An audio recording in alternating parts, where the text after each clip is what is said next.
So this is brand new information for me and a brand new way of dealing with things. And I've been trying it out for quite a while now. And I know I've talked about it in different ways, but I'm going to go ahead and start sharing my screen.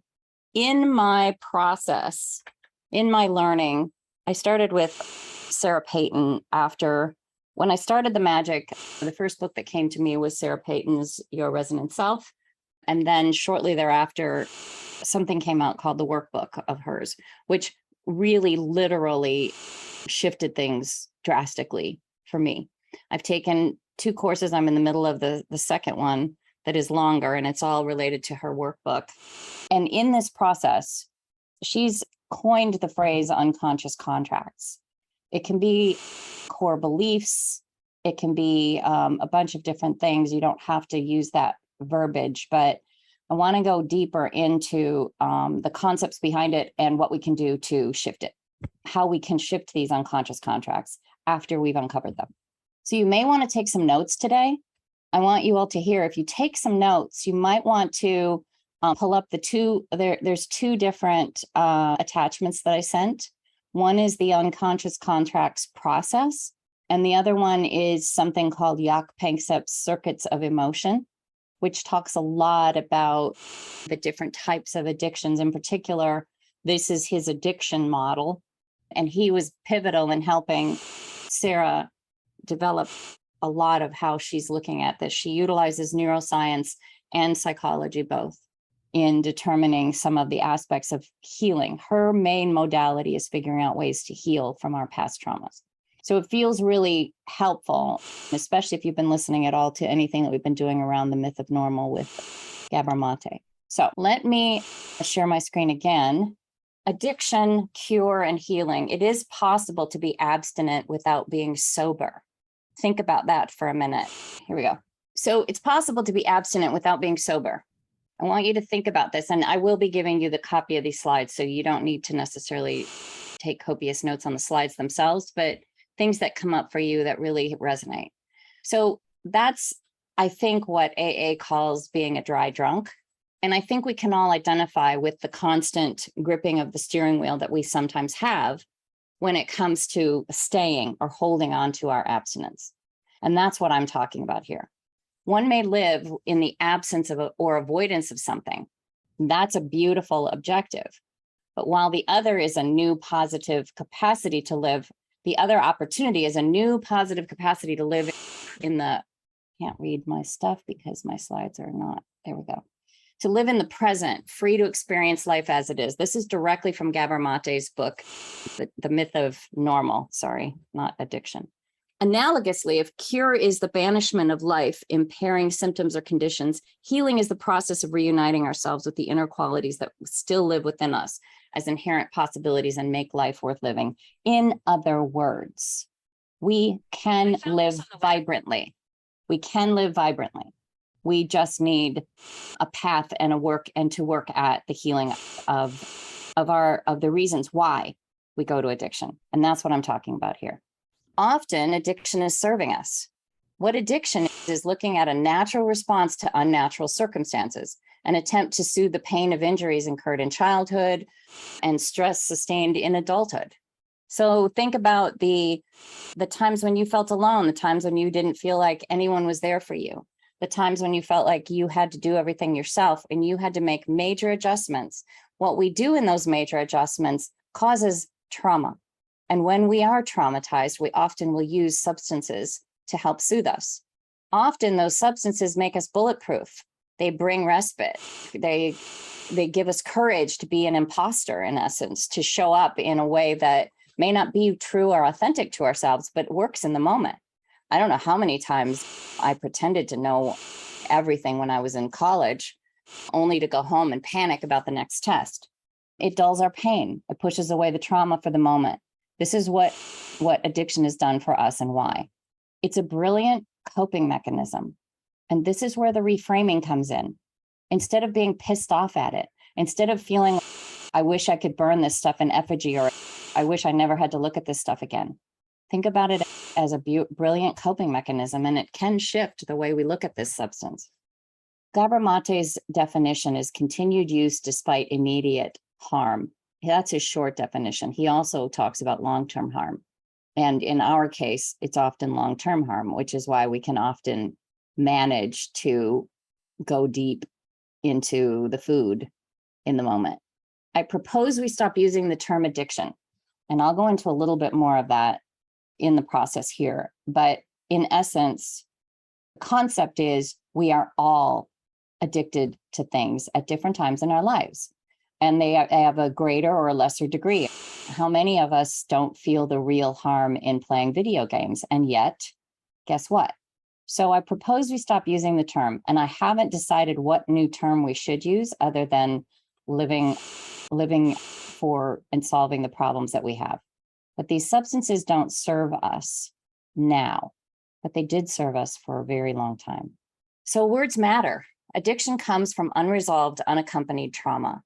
And isn't it possible that we all have addictions? Can you consider shifting the belief that either addiction is bad, therefore you are bad, weak, less than, or perhaps we should call it something else? Coping mechanisms for living and let go of the shame of blame and the shock of it all. This is the thing that often stops people from moving on with their food plan and abstinence. The idea that they should be able to eat normally or behave normally. So having to call it an addiction or call this substance something that we have to let go of forever is something that we should consider. This is the beginning of shifting the way you look at things and your core beliefs. Other things to think about with addiction. There's a lot of science out there about the default mode network. I've talked about that with probably everyone here at one point or another. I'm sure you've heard the phrase. It's a system in our brains that helps keep us safe, helps keep us in community.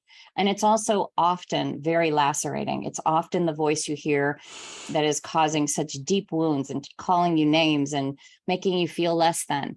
It's all designed to make you stay connected in community. But unfortunately, it can be very challenging. So lacerating default mode network. Resonance is another phrase that you may be aware of. It is, in essence, a way for people to sit with you in the moment and be resonant with you. I know you're not supposed to use the definition in a definition, but it's a process that sitting with someone and recognizing that you are not alone in that moment, that someone sees you. That's resonance.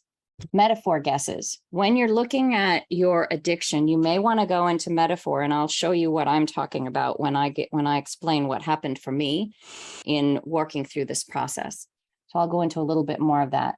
There are different types of food addiction.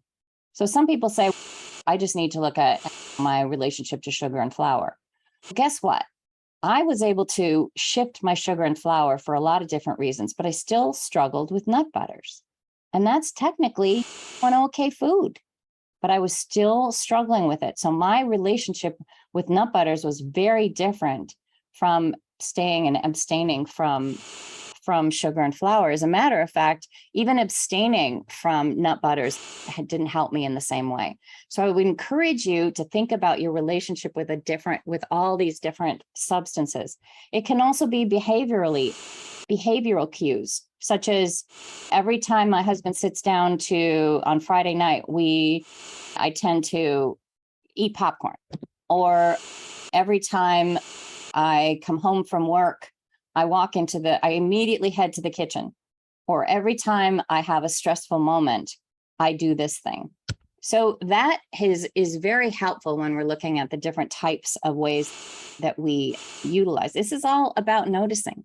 So the types of addiction: binging and restricted eating, behavioral cues, emotional and environmental and social triggers.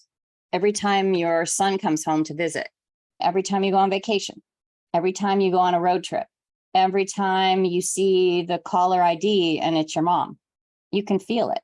So that's an opportunity for you to look at that and say, why am I thinking about food right now? Every time you're bored, that's a fun one.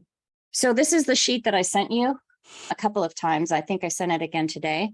It should be in your email.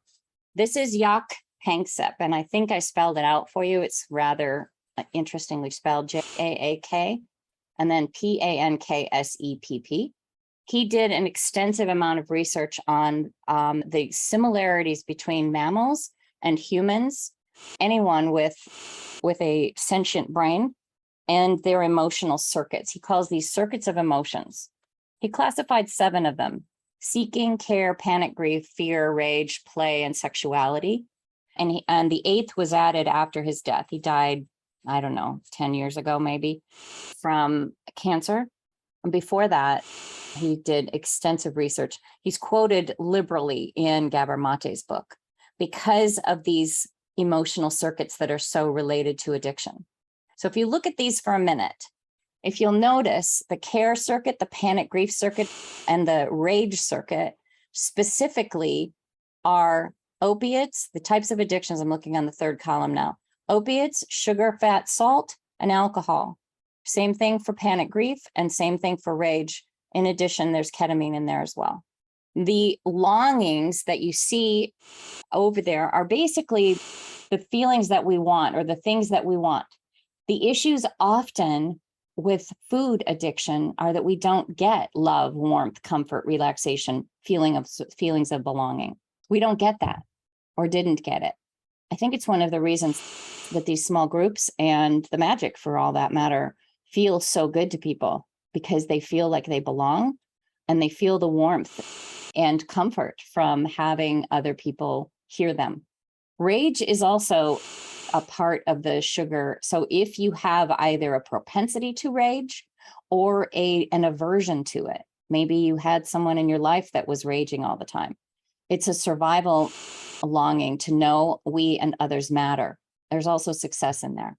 This is a really interesting aspect. Sarah uses it liberally, as does Gabor Maté. It's a beautiful look at the other areas with which we can dive into addiction and how we might heal it. There are all sorts of ways to look at besides abstinence. So in the care, panic, grief, and rage circuits, if you notice the main neurotransmitters, oxytocin and endogenous opioid are the two. When you are in balance, you should have a pretty lovely combination of all of these floating in your system at any one time. The issue that often comes up with us in our addiction is that we don't have a good balance. So when we're depleted of love, warmth, comfort, relaxation, and belonging, for instance, we're also depleted of oxytocin and endogenous opioids, which means we need to find them from somewhere in order for us to not go fucking crazy. So think about oxytocin, for instance. That is called the hug hormone. When our mothers didn't pick us up when we were crying, for instance, or when we came home from school all excited about something and we were ignored, or we're in school feeling very insecure, maybe it's the first or second day of middle school, and someone teases us about the clothes we're wearing. We immediately back off. We immediately feel a need to protect ourselves. We might isolate, we might go to rage, but we might isolate more than likely. And what happens, we're replete of these 3 in particular. It doesn't have to be all 3.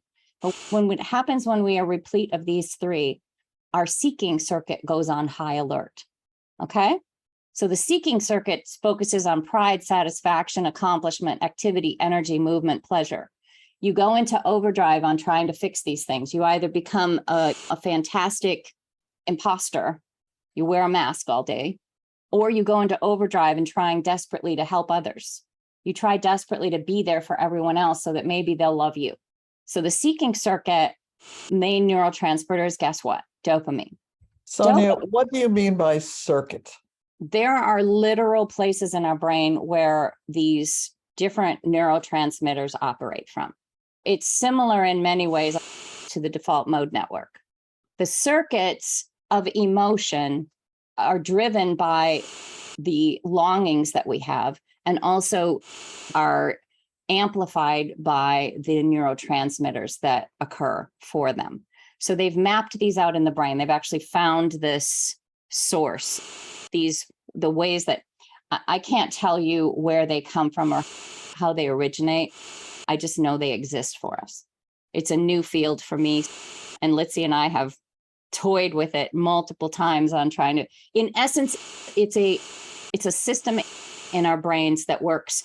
If we're in a situation where we need rage, we're feeling a need for survival, it's going to kick in. It's like the default mode network in a way, but it's designed to keep us in survival. And it's supposed to be balanced. A healthy, quote unquote, normal human is going to have a combination of all of these at different times. This is healthy interaction. At times we need the care circuit. At times we need this. The sexuality circuit is actually for belonging, loss of self, communion. It's not all about sex, but it does originate. The sexuality circuit, or the hormones originate from our sex organs. So the hormones originate from different places depending on what they are and depending on the circuit. I don't know if that's helpful. It's definitely an area that we could talk about for hours. So that 3-hour call that Carol was asking about could definitely happen if we went there. I'm not as aware of exactly where all of these happen in the brain. I assume that we all are depleted in, for sure, the care circuit and probably panic, grief, and more than likely rage. I believe most of us in the places that we are right now have a tendency toward either shoving down the rage or it blossoming in ways sideways that we don't want. I believe that we also overcare and push ourselves on other people to show how much we belong and how much we deserve care. So these are all imbalances because as children, we felt alarmed aloneness, if you will. We felt in survival mode and we shifted the way we would normally respond to something because it didn't work. Whoever was helping us take care of us, whoever was there for us, didn't provide us with what we needed. Doesn't mean they were wrong. It just means we didn't get what we needed in order to stay in community, in order to feel loved and supported. And it doesn't have to be a continuous circumstance. It can be a one-off situation. It can be a specific event that really resonated for us and made us shift things behaviorally. So this is the reason I'm bringing this up is that it is integral to understanding what we need to try to replenish. So oxytocin, we've always heard so much in Bright Line Eating about dopamine, right? That we have dopamine downregulation. Basically, dopamine is we flood our system with dopamine. Addicts do this. We get excited. Think about driving to a drive-through. You get excited about that. Think about watching a cooking show. You salivate at the ideas of. You're looking at all these pictures. Excuse me, I'm salivating thinking about it. You're looking at all these pictures and dreaming about the food. It's an anticipation hormone. It's why things don't taste good after the third bite. It's why relationships tend to sour unless you build them with other things like oxytocin, endorphins, serotonin. If you build your relationship with other things, 20-second hugs, supporting each other, being in community with those loved ones. Otherwise, it's a dopamine hit of anticipation. Ooh, I wonder what they're going to say today. Ooh, the first time they fart in bed. That's hilarious. But after a while, then it becomes annoying and then it becomes a thing. And that's because the anticipation is gone. Now, I'm not suggesting that you don't still find it cute sometimes, but the anticipation is gone. That's why. And there's a really great book, the dopamine, the Molecule of More. I don't remember who wrote it, but it's a great book on dopamine in particular. But we hear so much about dopamine. And when we're flooded with dopamine, then our system goes into downregulation, which adds to the issues, which makes us want more and more to try to replenish it, which is why we go to more and more food. But what we really need is oxytocin. What we really need is serotonin, endorphins, some other things to feel good, because that's in essence what we do when we eat, is to feel good, right? Is that a long-winded explanation?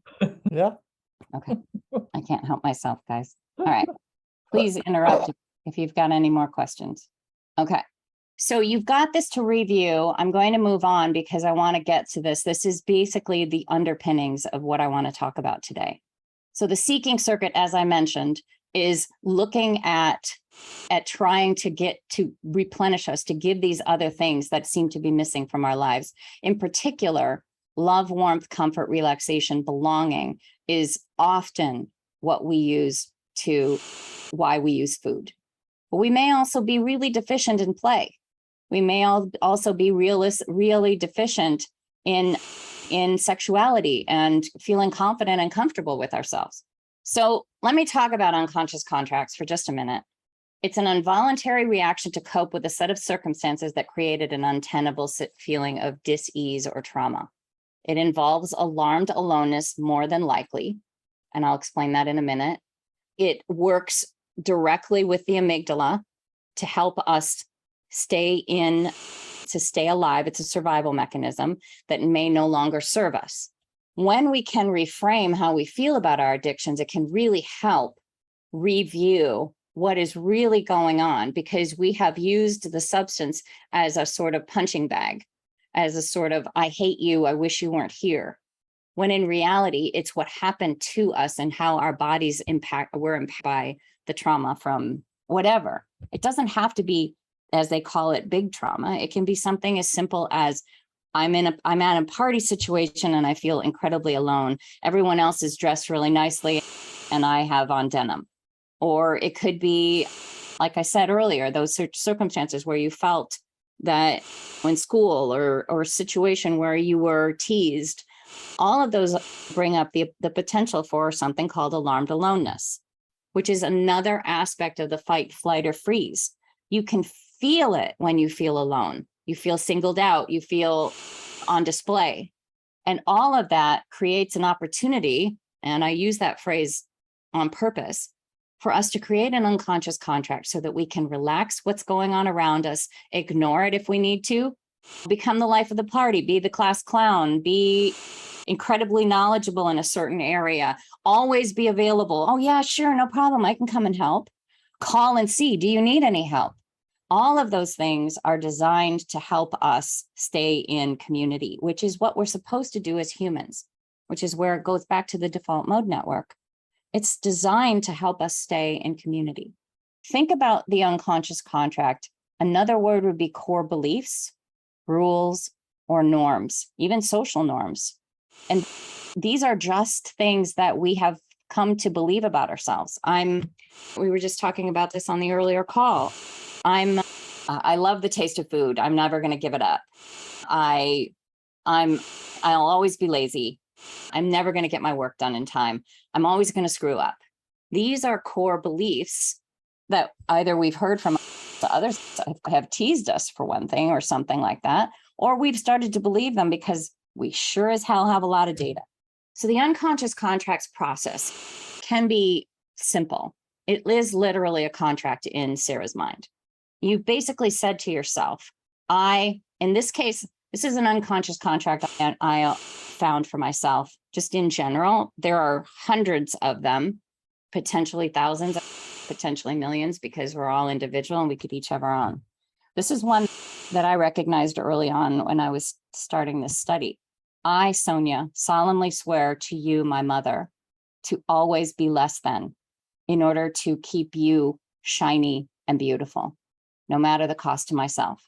I firmly believe I shut down a lot. I wasn't smart in front of her. I tried really hard not to sing too well. I tried really hard, not that I could have matched her, but I tried very hard not to be too shiny because my mom was struggling all the time in my mind. And I felt like she felt I was her competition. And so if I was less than, if I came in second every time, or third or fourth, then she would love me. So then we asked the seeker if this feels true to them. It sure as hell did feel true to me. And how is it landing for their body? It makes my chest tight and it makes my throat hurt when I think about this. And if you can think about it from a chakra perspective, it's my heart and my voice. So the second step in the process was the vow heard? I go to my authentic self to ask the question, authentic self, Sonia, did you hear this vow? Because my authentic self does not have this vow. This vow is a part. You can use that language. This vow is a part that decided and believed that this was necessary in order for me to stay loved by my mom. And yes, I did believe that. And yes, I heard it. The part believed it, but my authentic self doesn't believe it. Essential self, did you hear this vow? Yes, I did hear this vow. I, Sonia, solemnly swear to you, my mother, to always stay less than so you can stay shiny in order to allow you to shine no matter the cost to myself. So then I asked the question, do you like this vow? No, I don't like this vow. It limits me.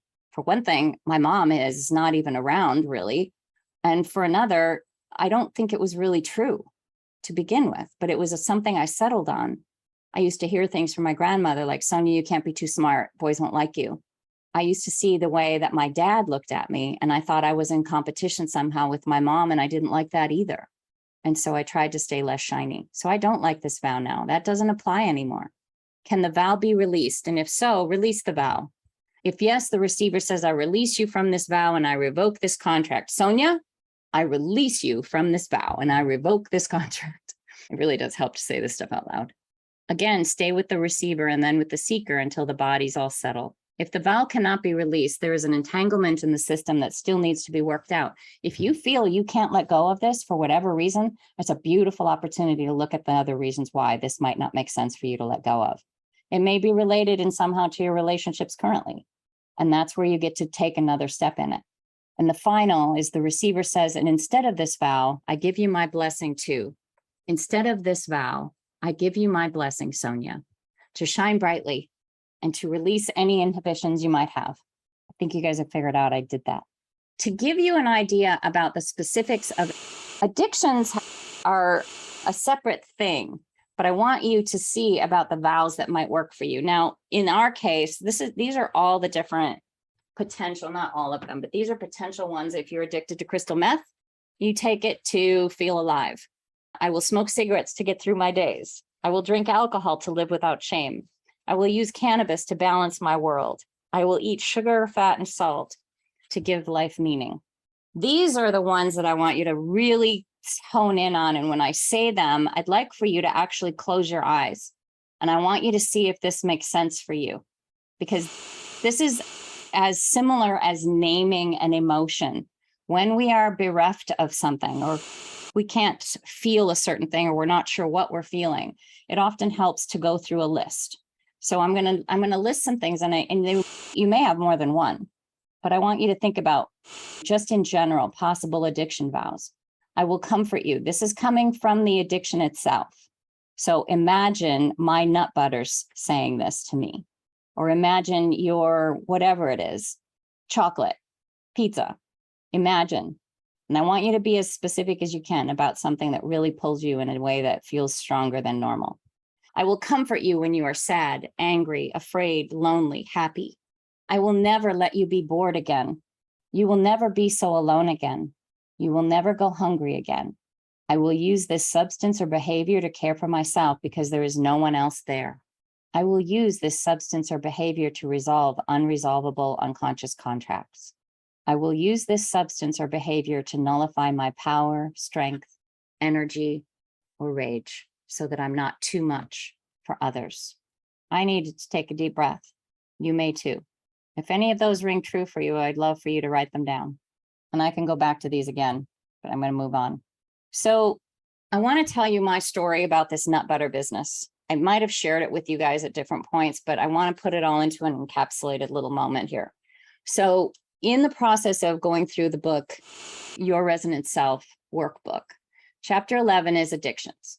And in there, in the class that I took with Sarah, and in the book itself, it goes through the relationship that you may have with a certain substance. In the case of the book, there's an interview that Sarah did with someone about chocolate. She was saying sugar in general, but they narrowed it down. I believe it is really important to narrow it down. You may have to do this exercise multiple times, depending on how many things are pulling on you. But let me just give you what I did. So imagine this substance. For me, it was nut butters. I imagined myself in the place of the nut butter. You can have a chair in the room. You can imagine yourself moving to the place of the nut butter, but you need to sit in the nut butter space. In your case, whatever that is. And as I was sitting with the nut butter, I asked the nut butter what you do for me. And the nut butter said, I bring you solace. I bring you respite. It's like climbing up to the top of a mountain and all you can see are the clouds below you. And you don't have any other distractions. You can't hear the chaos below. All of your to-do lists are down below the clouds. You can't see them. all of the pulls from other people. Your phone isn't even with you. And that only panicked me for a moment. Your space is free. Now, normally, when we eat off plan, for instance, we're numbing ourselves in a moment. But in this case, I could tell that this was pulling me in a different way. So consider the difference in between the dopamine and the oxytocin. Dopamine was giving me a hit. And I'm not saying I didn't have also a dopamine hit when I ate nut butter, but I can tell you that my relationship with nut butter is different. And I climbed up to the top of that mountain and I felt a breath of fresh air. And I felt that I was able to relax. I felt my chest opening up. I felt all the pressures of the world literally felt like they had fallen away down below those clouds. That's how it felt for me. I could breathe. And it was only for a few minutes, but it was the entire time that I'm eating that nut butter. 5 minutes, 7, but it's different than the anticipation hormone. So I want you to understand that this is a complicated thing, and I'm not expecting you to have that nuance, but I want you to start noticing it. So in that moment, I am so grateful for that nut butter. How many times can we say that about our addictive substances or our behaviors? We usually berate them.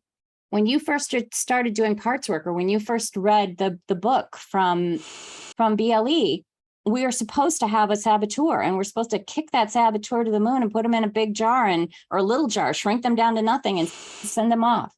That never felt right to me, but that's how we were supposed to behave around this substance. The more that I became aware of it and the more you became aware of it, you realize those parts are just there to serve you. And things have shifted in the IFS world, internal family systems world. Richard Schwartz just wrote a book, There Are No Bad Parts, to amplify this.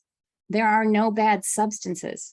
Even if you were addicted to heroin, it's providing you something. It's not the heroin. It's what happened to you that you want to work on. So that solace, I needed to figure out if I could find that some other way. And just the conversation. So this is me on top of the mountain, grateful beyond measure for those moments. I don't feel like I even find them in sleep like that. This is a profound recognition that this was really giving me some real peace. So in that moment, I'm the nut butter. And then you move to Sonia and her addictive behaviors. In your case, you would go to you and your addictive behaviors, and you would say, I, Sonia, solemnly swear that I will use these nut butters to help find respite for me. And I'm grateful for those nut butters for helping support me in those moments to give me a balance and a sense of peace. No matter the cost to myself. I probably gained 15 pounds, no matter the cost to myself. So now what? Now you go back, my Zoom does that, raises my hand. Now we go to the process of the unconscious contract. So we've just added a component. This is a contract between the nut butter and me, and between me and my trauma.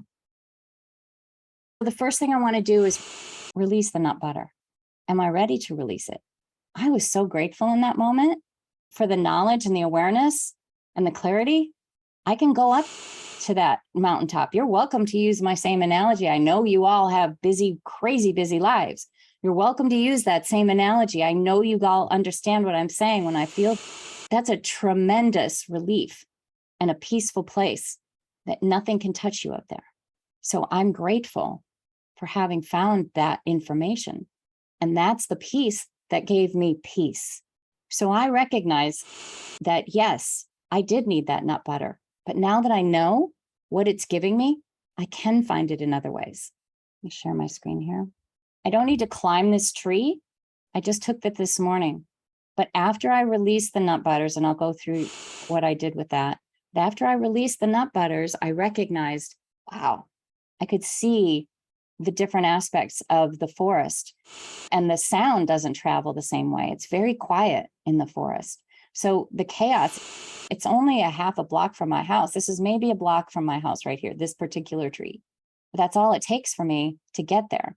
And I don't even need to be in that place for very long. I can feel it the minute I walk into it. You feel like you're crossing a barrier. Now, some of you may not have the beautiful woods I have. And I'm not suggesting you need to have a replacement for it. But there are many things that can replace an oxytocin hit, for one thing. But thinking about what it is that you need, that your addiction is helping solve for you. Yoga, connection, what we're doing here, sharing. It's not just showing up, it's sharing. Meditation, 20-second hugs, livestock. If you don't have another four-legged, you can use livestock, although you may not know where a livestock is. I don't think hugging our rooster Vinny would probably give me that. I'm not sure he would let me hold him for 20 seconds, but you get my point. It doesn't have to be oxytocin either. It can be serotonin. It can be endorphins, accomplishing something, finishing a task.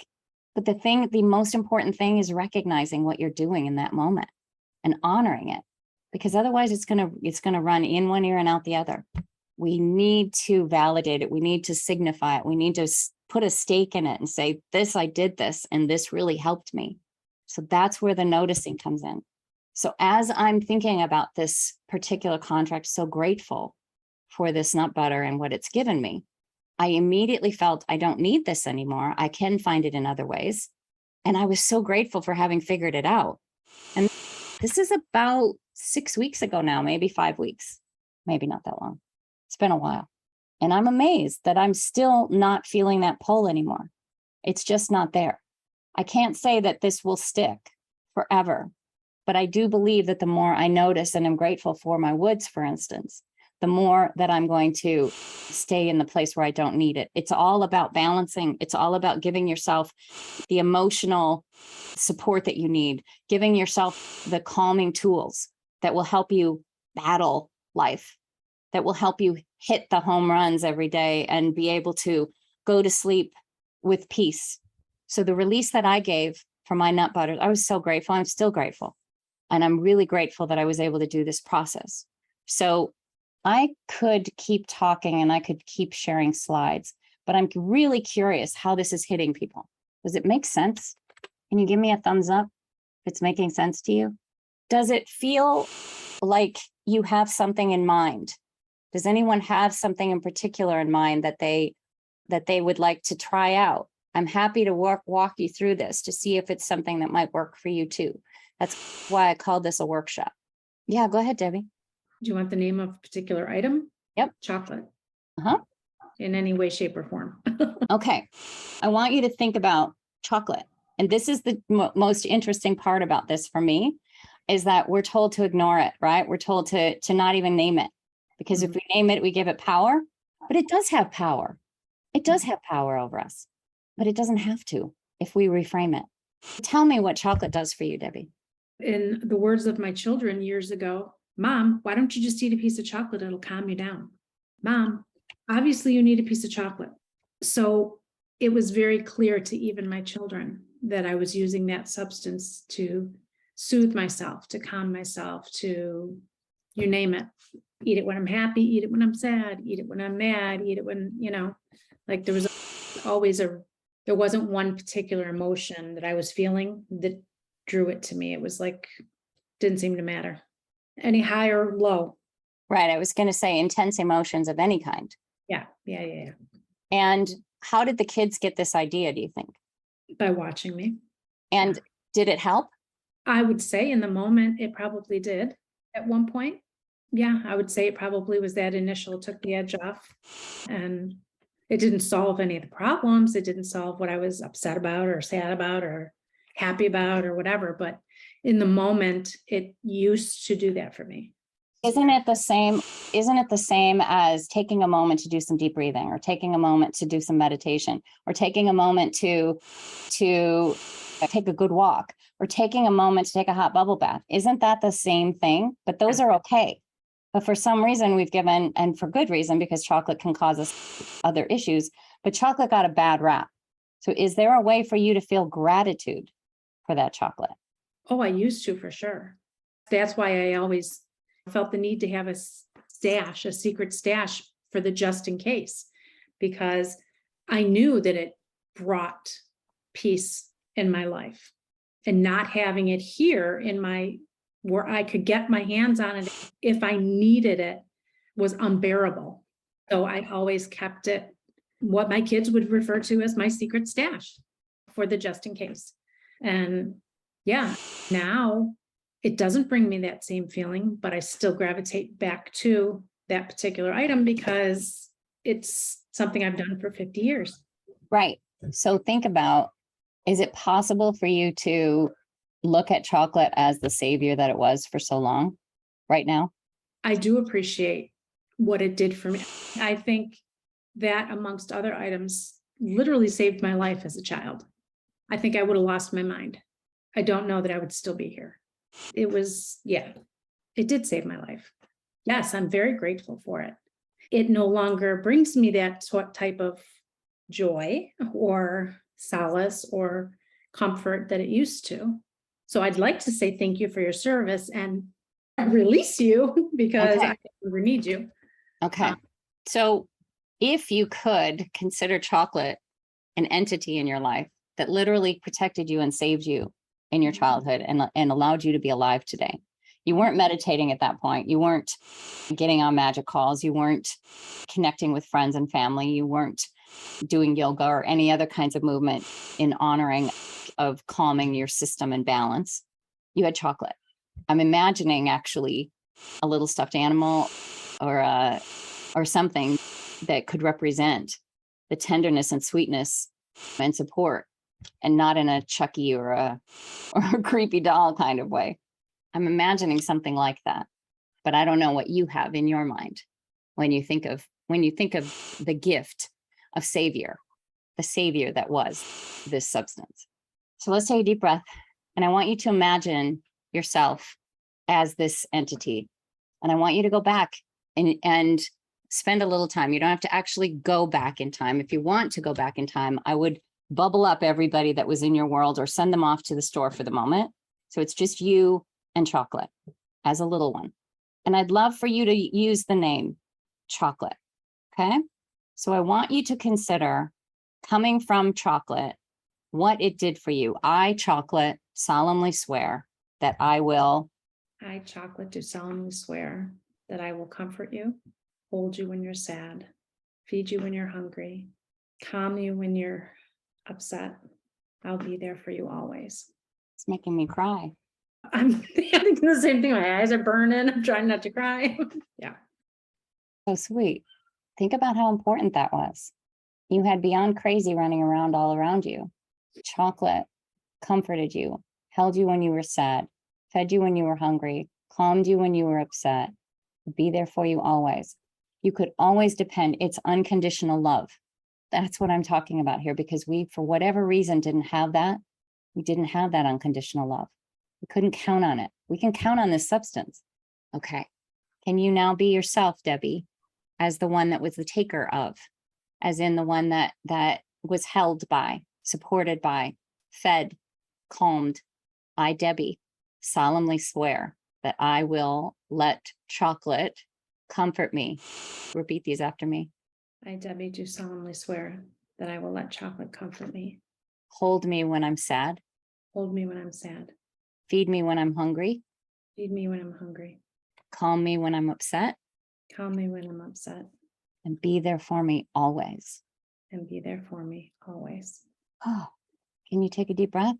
All right, that little one that needed that comfort always got it. Chocolate was never failing. So now I want you to step out of that sweet little one and be in your authentic self for a minute if you can. And can you appreciate how much this chocolate has been for you and how important it's been? And can you see why this substance was so important to you? Why you would panic if you didn't have some in the house? Losing your husband a couple of years ago, I would imagine the stash came back in full force. It was unerring. It was constant. It would always be there for you. It never disappointed you. Now, do you have someone in your life now that never disappoints you? Tint, we're on the screen right now. Yes. Tommy came on camera just for that. I'm not saying that people here are never going to disappoint us, but it's different now. When you were needing that, it was life-threatening. It was life-threatening. Are you feeling in that same situation now? Do you feel in a life-threatening situation now? No. Can you list for that little one and for that sweet chocolate all of the things that you feel safe about now that you didn't have before? I feel heard. I feel seen. I feel supported. I feel loved and cared about. I feel safe. I will make sure you get these words, because these are the words that I want you to repeat for yourself. This is the mantra I want you to have for yourself as a reminder that chocolate was so helpful. Oh my gosh. It was pivotal in keeping you sane and keeping you safe and alive, literally. And now you feel heard, you feel seen, you feel supported, you feel loved, you feel cared for, and you feel safe. Now in this contract, the question you have of that sweet little one and of the chocolate, let's first ask the chocolate. Will the chocolate release you from this vow? Yes. And it recognizes it doesn't need to be that for you anymore. It's done its job, and you can honor it with some sort of, I don't know, plaque, a major award. Get yourself a lamp with fishnet hose. You guys don't know what I'm talking about. You really haven't watched enough TV as your child. So now I want you to sit with that little one who used that chocolate. And I want that little one to recognize what you said. I feel heard, I feel seen, I feel supported, I feel loved and cared for, and I feel safe. Can that little one feel that? She feels it. And does she recognize that she can also release this substance, this sweet chocolate? She no longer needs it, right? So now you, Debbie, as your authentic self, do you feel safe to release yourself from this vow, to release chocolate, to release the sweet little one from needing this contract? You're releasing it with the following blessing. I feel heard, I feel seen, I feel seen. I feel supported, I feel supported. I feel loved I feel loved and cared about. and cared about. I feel safe. I feel safe. Another deep breath. There may be more to the time travel because my substance wasn't associated with any particular event from my childhood. There may be more to time travel to get you to a place of comfort and safety. You may have flare-ups, if you will. Something might trigger you to cause you to want to go back to chocolate. But I would really encourage you to use it from a different perspective. Look at it, not use it, but look at it from a different perspective now and see if you can look at it with gratitude and gratefulness and teary-eyed wonder at how much that little substance was able to help you. And it's true. It feels exactly right, doesn't it? Yeah. Yeah. And so now when you look at this substance, you can look at it with gratitude. It's no different than the little parts that are saboteurs and the little parts that are indulgers and the little parts that are rebels in our lives. They got us through something. And now we want to get them up to speed, up to date, remind them that we're safe now. We're heard and seen. That's what this is. So you're my first guinea pig. Yes, I am. But I would love to find out how this works out for you, honey. And so I would love it if you could check in with some of the folks here and let them know how it feels for you. Most of you, if not all of you, have at least small group meetings with Patricia or myself. Anybody that's listening to this is either in the small groups or in one-on-one coaching with me. And I encourage you to think about this in as specific a detail as you can. And I'm happy to walk through this guiding. I don't know, this took about 20 minutes after all the explanations.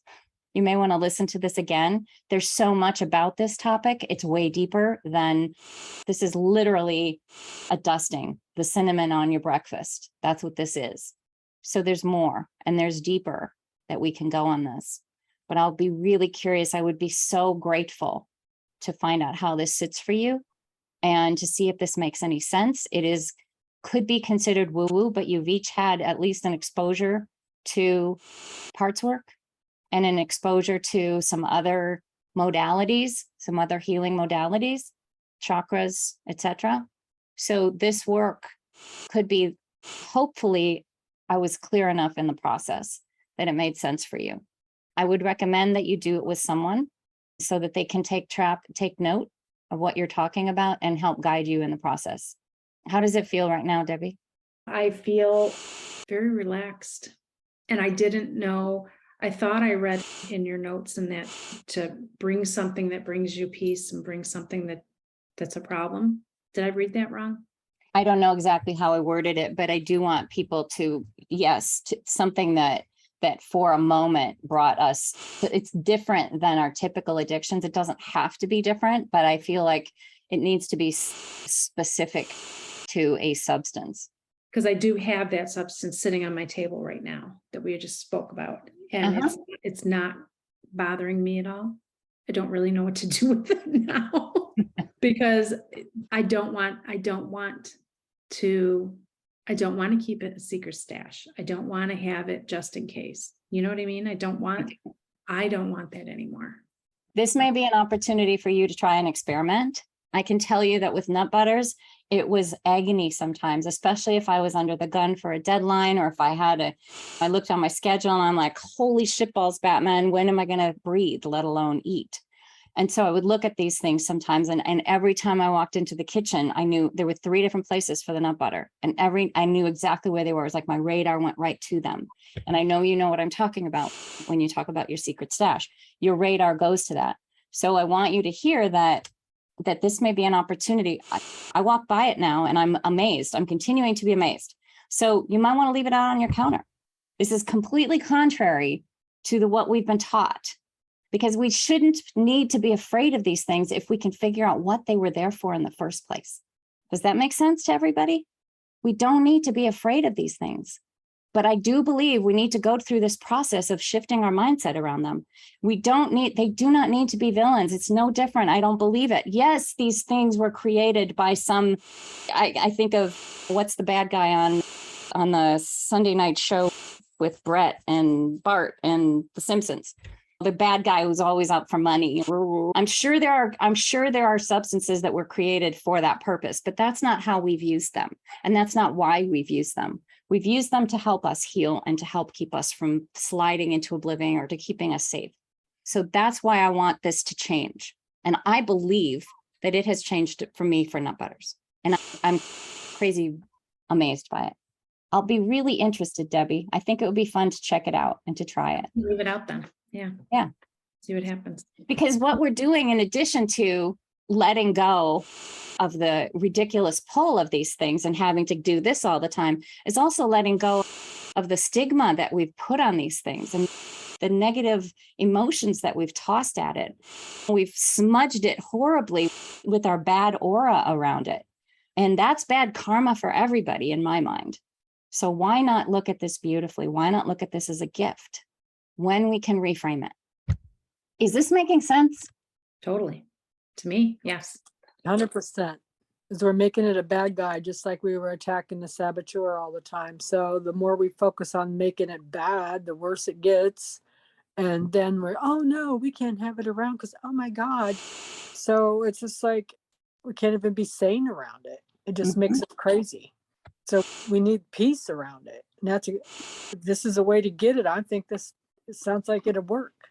What Debbie did that was so great was she qualified exactly what it's giving her. She feels heard. She feels taken care of. The whole litany of what it gives her, and replaced it with where she does get that.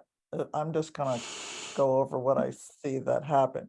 Replaced it with where she does get what this artificial substance gave. It's not artificial. It really was giving that, but with a backlash, and with a backlash of what you say to yourself after. You're going for those reasons, and then there's this backlash.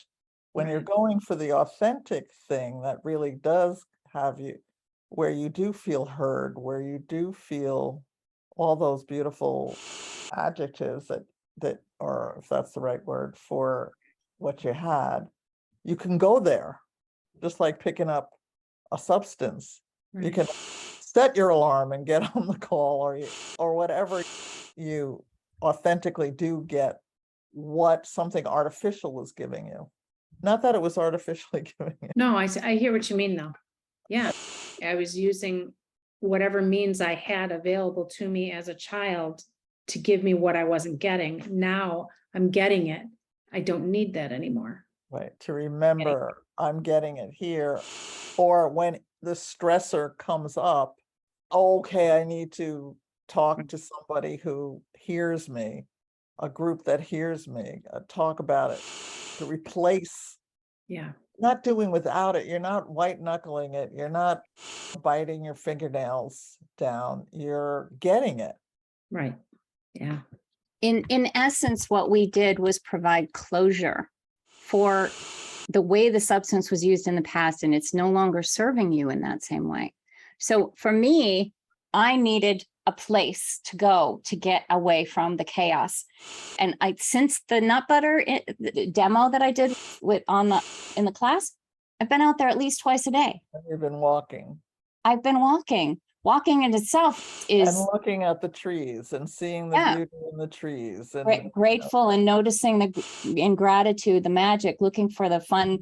I'm waiting because we haven't had any rain. I'm waiting for the slugs to come back because they'll sometimes cross the path, and the banana slugs are huge and they're fun to watch, but you have to keep your eyes out for them. And it gives you the peace that you were Yes. getting from being so stressed with how much work you were doing, that you were Right. grabbing it for just to shut up and get some peace. And now you're walking, looking at the beauty and getting that peace that you needed, which is what that was a supplement for. Exactly. My mountaintop.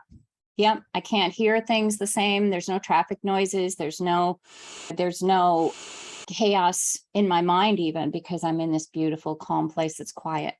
For Debbie, she replaced the substance or the need for that substance with the reality that she already has this safety, that you already have this calm, that you already have this people see me. Now, you all may not have the same thing. Like I said, mine, I needed to replace it with that. Does that make sense? Debbie needed the knowledge and the awareness and the letting go. It's like releasing the balloons at a funeral. Honestly, it's a lot like that, because it was such a gift. That life was such a beautiful gift to you. This chocolate gave you life, for God's sakes. And now and that's not an understatement. Mhm. Yeah. So I don't know what your circumstances might be, what your situation, and you may want to do this exercise on multiple things, but this is an opportunity right now for you to notice and to reflect in the two different ways that we used our substances. And it's different than the food addiction. I can't stress this enough. If I were to go and have some sugar right now, I would develop immediately, I would kick off those neurons that I have in my brain that are addictive. I don't know how fast I would get off of it. I don't know. I've had sugar in these last 5 years, 6 years now, almost. I've had sugar and it hasn't affected me, but I don't know if I were to have these particular substances, if it would make any difference. But I don't have this draw for that particular one. So I guess what I'm saying is that's why I said earlier that the addiction process is complicated. It's not quite the same as doing cocaine and marijuana. They're for different reasons, and someone might do both. It's not quite the same as drinking and then binging on the buffet.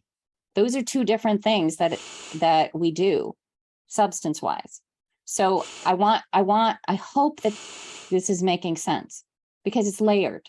I think it's interesting too, when you just said that, because for me, there are certain sugar, flour, substances or whatever that I can eat without a problem. It doesn't do anything to me. But the minute it's associated with a connection I needed back then, like baked goods in particular, like you cannot bring anything store-bought into this house, like that. I just can't have it around me. But if it's homemade, it doesn't bother me. Now, for the life of me, I couldn't understand why, but I just recently realized that it was always around when I was a kid, because that's what my mother did for her sanity, is she baked. So every day I came home from school, that's the one thing that I can remember as a positive growing up, was that there was always that around. Now, for some reason, that doesn't affect me the same way the chemicals do. But I can eat pasta once in a blue moon and it does nothing to me, because I don't have any association, any emotional, anything tied to any of that. But it's the certain sugars and the certain Right. flour substances or whatever that I have a connection with. Right. That's where you could, exactly. And that's where you could repeat this process. Does that make sense? Mhm. It might be slightly different. I texted you the words that you used. Yeah, you're welcome. I really want to honor time here. So I wonder if there are any other questions. I know many of you probably are just sinking into this and it's probably pretty fresh and pretty, can I use the word bizarre? But my hope is it makes a little bit of sense. How did I do? Let's see, did I represent it all right? I got too many buttons to push. Yes. Okay. Litsy's been taking the same courses I have, and we've been flummoxed a lot about the circuits of emotion as well. So I hope I explained that well enough.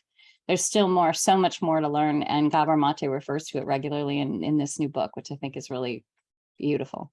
I think of the circuits just as your brain fires in certain ways and releases on certain chemicals. I think that's really my easy version of a circuit. And it all over the brain. It's not necessarily. It's not necessary. Yes, but there are certain parts of the brain that release endorphins, certain parts of the brain that release endocannabinoids. There are certain parts of the brain that release serotonin. It's actually out of our belly mostly. The sexual stuff, the testosterone and the estrogen, a lot of it is released out of either the pituitary gland or the sex hormone or the sex organs. So what Jaak Panksepp is trying to say around these circuits of emotion is that we are all connected as mammals and that rats can giggle. There's a beautiful Google giggling rats and you'll get the cutest. Oh my God, it's so cute. But what he's trying to say is that we all have all of these different emotions. And if you have a tendency for yourself of having one of these emotions not be as strong, play is a big one. Many of us don't play very well. If your care circuit is caring for others instead of for yourself, if you have trouble feeling rage in a healthy way, right? If you are very often in panic or grief, these are opportunities for you to look at these from a different perspective and say, okay, maybe if I shift these things and look for things that will help give me more of these hormones, I might be able to balance this emotional issue that I have. And some of it is not all physical. Some of it is very definitely emotional. Like Debbie basically sitting there and recognizing, oh my gosh, this chocolate saved my life. I see a life preserver around that chocolate bar. Yeah. Anything else for the good of the order, guys? I'm going to make sure you get the slide deck. I did go into a little bit more detail on the unconscious contract process on the slide deck that I stopped talking about because I really wanted to get to this. But if you have any questions at all, you know where I live. Can I just say one thing? You just said that you see a life preserver around the chocolate. I now see a life preserver around the screen with all of you. Like I can almost see it around the TV. So yeah, computer. Thank you. Yeah. Yeah, you're welcome. Were you going to say something, Carol? Yes, can I talk to you for just a few minutes after? Oh, sure.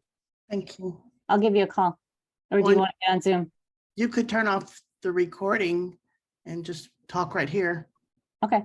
All right. Anybody else have anything before we head out? Good night. Thank you so much. Thank you all. I appreciate you. I did quickly. Addiction is a coping mechanism. Yep, it is. And that's all I remember. Never mind. Instead of calling it addiction, it's just coping.